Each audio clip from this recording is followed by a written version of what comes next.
Hey, it's Don with the DIY Collaborative. Today, we're just going to clean up our old work boots a little bit. And to do that, we're going to use WD-40. Just take it, spray it right on the leather of the boots like this. Just get it all on there, get it saturated, all up on the tongue, around back, on the sole like that. Then take your old rag, your cloth, or whatever you use, and just go back over it, kind of rub it in, clean it a little. If you have to, give it a second application, but this helps protect your boots. It'll help waterproof them because, of course, it is WD-40, water displacement recipe number 40.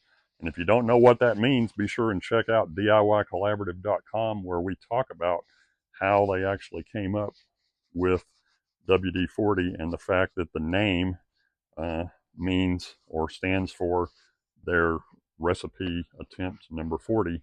And that's when they finally figured out that that's what they needed it to be. But you see how nice and clean that looks, and it's all protected from the water and the elements, and you'll be good to go on your work boots.